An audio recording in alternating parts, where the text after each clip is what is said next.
چاہتا تھا۔ لوگ شروع کے زمانے میں کام بھی کرتے تھے، پھر پیٹ بھرنے کے لیے شکار کرتے تھے۔ وہ شکار کرنے کے لیے جنگل میں گیا، جنگل بہت گھنا تھا اور اس کو اس گھنے جنگل میں کافی ٹائم لگ گیا۔ درختوں کے درمیان سے گزرتا ہوا، جھاڑیوں سے بچتا، کسی جانور کی تلاش میں تھا جس کو وہ شکار کرے اور اس سے اپنا پیٹ بھر سکے۔ تو وہ آگے جب دور تک گیا تو اس کو ایک چرواہا نظر آیا۔ وہ چرواہے کے پاس بکریاں تھیں، وہ بکریاں چرا رہا تھا۔ وہ بکریوں کے ساتھ چرواہے کا ہونا یہ کوئی غیر معمولی بات نہیں ہے۔ غیر معمولی بات تب بنی کہ جب اسے نظر آیا کہ اس غول میں صرف بکریاں نہیں تھی، ایک شیر بھی تھا۔ اور وہ شیر ان بکریوں کے ساتھ گھوم رہا تھا۔ وہ جو آنے والا وہ شکاری کوئی اور نہیں تھا، وہ بھی ایک شیر تھا۔ تھوڑی جو بات شروع میں نے عرض کی، وہ بھی ایک شیر تھا۔ اس نے اس بکریوں پر حملہ کرنے کی کوشش کی تو بکریاں بھاگیں اپنی جان بچانے کے لیے۔ تو وہ شیر جو اس بکریوں کے غول میں موجود تھا وہ بھی بھاگنے لگا۔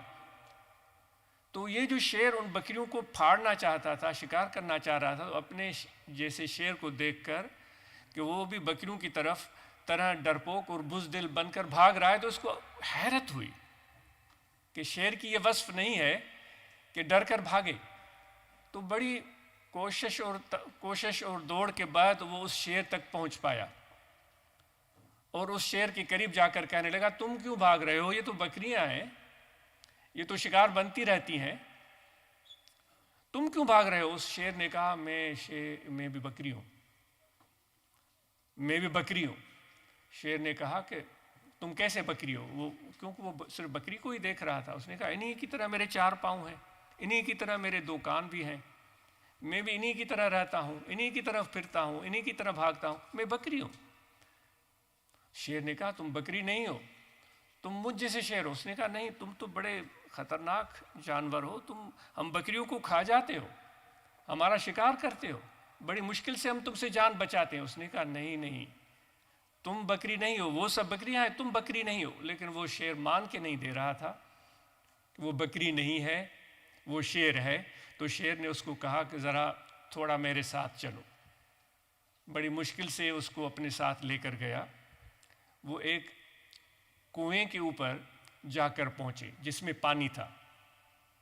وہ شیر آگے بڑھا، اس کو کہا کہ سامنے پانی میں نظر کرو، مجھے دیکھو، میرا عکس دیکھو۔ اس نے عکس دیکھا کہ مجھے بھی دیکھا ہے، میرا عکس بھی دیکھا ہے۔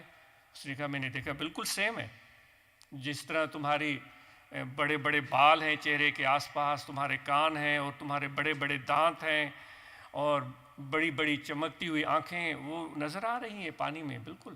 اس نے کہا، اب تم آگے بڑھو، تم اس طرح اپنے آپ کو اس پانی کے سامنے لے آؤ۔ تو وہ آگے بڑھا۔ جب اس نے پانی میں نظر کی تو بالکل وہ جو سامنے شیر کھڑا تھا اس جیسی شکل نظر آ رہی تھی اس کو، اس جیسے چہرے پہ لمبے لمبے بال اور اسی طرح اس کے لمبے لمبے دانت اور چمکتی ہوئی آنکھیں اور گھومتے ہوئے کان۔ تو وہ بڑا حیران ہوا۔ اس نے کہا، واقعی یہ تو بکریوں سے بالکل میں مختلف ہوں۔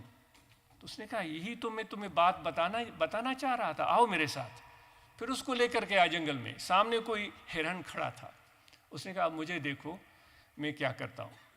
وہ شیر نے بڑی سی انگڑائی لی اور بہت سا زور اور طاقت اور توانائی اپنے بدن کے اندر پیدا کی اور آواز نکالی اور جمپ لگایا، اپنے دم کو ہلایا اور پنجوں سے شیر اس ہرن کی طرف بھاگا تو وہ اس ہرن کو شکار کر چکا تھا۔ وہ شکار تو کیا ہوتا، وہ اس کے ڈر سے خود بخود گر گیا۔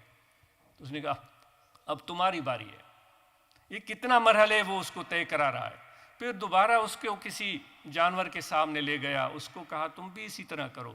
اس نے اسی طرح کیا، اپنی طاقت کو توانائی کو جمع کیا، اپنے دم کو ہلایا، اپنے آواز کو جگایا، زوردار دھاڑ نکالی اور جب اس نے شکار کیا تو وہ سارے جانور جنگل میں ایک ہاہاکار مچ گئی، جنگل گونجنے لگا. اس نے کہا اچھا یہ میری آواز ہے جو پورے جنگل جس سے گونج رہا ہے. پرندے اڑنے لگے، مور بھاگنے لگے، جانور بھاگنے لگے، وہ بکریاں کہیں گئیں، وہ چرواہا کہیں چلا گیا. وہ حیران ہو گیا کہ میرے اندر اتنی طاقت ہے، میری اتنی دہشت ہے، اس طرح جانور مجھ سے ڈرتے ہیں. تو وہ پہلا دن تھا جب اس شیر کو پتہ چلا کہ میں بکری نہیں ہوں، میں شیر ہوں. وہ کیوں اس طرح ہوا تھا؟ کیونکہ وہ بکریوں کی صحبت میں رہتا تھا، وہ بکریوں کے ساتھ گھومتا تھا، وہ بکریوں جیسی عادتیں اس میں پیدا ہو چکی تھیں. آج اس کو اپنی پہچان ملی تھی، اس نے اپنی طاقت کو سمجھا تھا، اپنے پنجے کی طاقت کو سمجھا تھا، اپنی آنکھوں کی چمک کو سمجھا تھا، اپنے جسم کی توانائی کو سمجھا تھا. اس دن کے بعد وہ شیر ایک نئی زندگی سے روشناس ہوا تھا. آپ سے بھی یہ سوال ہے کہ ہم ہیں کون؟ ہمارے اندر ہم کس مرض کی دوا ہیں؟ ہم کیا کر سکتے ہیں؟ ایسا تو نہیں ہے کہ ہم بھی بکریوں کی صحبت میں رہ کر بکری بن گئے ہوں. ایسا تو نہیں ہے کہ بھیڑوں کی صحبت میں رہ کر ہم بھیڑ بن گئے ہوں. ایسا تو نہیں ہے کہ ہم بھیڑیوں کی صحبت میں رہ کر بھیڑیے بن گئے ہوں. ایسا تو نہیں ہے کہ کسی اور جانور کی یا کسی اور جانور کی مزاج کی طرح، کووں کی طرح ہم کاں کاں کرتے پھرتے ہوں، ہر وقت شور مچاتے پھرتے ہوں جس کا کوئی فائدہ ہی نہیں. تو ہمیں انسان بننے کے لیے ضرورت ہے اس چیز کی کہ اپنی حقیقت کو پہچانیں، ہمارے اندر جو صلاحیتیں ان کو سمجھنے کی ہم کوشش کریں. کیونکہ علم جو ہے وہ علم اندھوں کا ساتھی نہیں ہے. اگر ہم اپنے آپ کو نہیں پہچانتے تو پھر ہم اندھے ہیں. دنیا کی چیزیں نظر آتی ہیں، رنگینیاں نظر آتی ہیں، لیکن اپنے آپ کو ہم نہیں پہچان پاتے تو پھر ہم اندھے ہیں. وہ غوث اعظم رضی اللہ تعالیٰ عنہ فرماتے ہیں وہ باطن کے اندھے، ان کا ارشاد وہ باطن کے اندھے، یہ اندھاپن، یہ نابیناپن، اندھا لفظ تھوڑا بھاری ہے، یہ نابیناپن کب تک رہے گا؟ وہ کس لیے بولتے ہیں؟ اس لیے کہ ہم اپنے آپ کو پہچان نہیں پاتے. تو اللہ تعالیٰ کا ذکر کرنے کے لیے اس کی پہچان کی ضرورت ہے. اور اس کی پہچان کب ملے گی؟ جب ہم اپنے آپ کو پہچانیں گے. اور اپنے آپ کو پہچاننے کا راستہ کیا ہے؟ جس طرح شیر کو شیر کی صحبت کی ضرورت تھی، بکریوں کی صحبت کی ضرورت نہیں تھی. بکریوں کے تو غول تھے، 200-400 بکریاں تھیں، لیکن شیر تو جنگل میں ایک تھا. وہ سمجھتا تھا کہ یہ 200-400 بکریاں ہیں تو بڑی میرے لیے اچھی صحبت ہے، میں محفوظ ہوں اور میں خوش ہوں. لیکن وہ بکریاں تو 200-400 تھیں، لیکن اتنی ڈرپوک تھیں کہ ذرا سا کوئی کہیں سے کوئی درخت میں آواز ہوتا تو وہ ڈر کر بھاگ جاتی. کوئی ان کو ڈنڈا دکھاتا وہ ڈر کر بھاگ جاتی. لیکن شیر تو وہ چیز ہے، وہ کسی ڈنڈے سے نہیں ڈرتا، کسی جانور سے نہیں ڈرتا. حتیٰ کہ اگر کوئی اس پر کوئی تلوار بھی چلانا چاہے، گولی بھی مارنا چاہے تو شیر پیچھے نہیں ہٹتا، وہ اس کی طرف بڑھتا. تو یہ ہے اس کی حقیقت. تو اپنے آپ کو پہچاننے کے لیے ایسا ذکر جو ہم کرنا چاہ رہے ہیں، در حقیقت اپنے آپ کو پہچاننے کی ہم کوشش کرتے ہیں.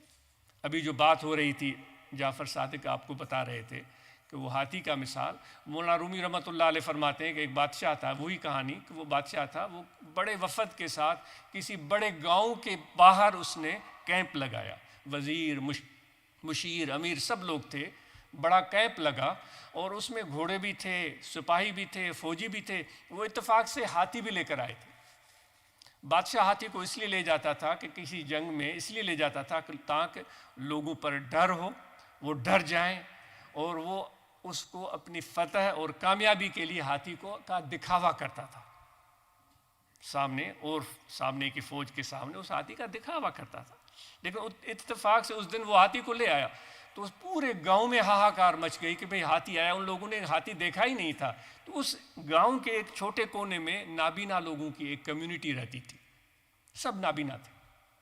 یہ بات چلتے چلتے ان تک پہنچی، وہ کمیونٹی آپس میں جمع ہو گئی کہ یہ ہاتھی کیا بھلا ہے بھائی، سب لوگ ہاتھی ہاتھی کہہ رہے ہیں.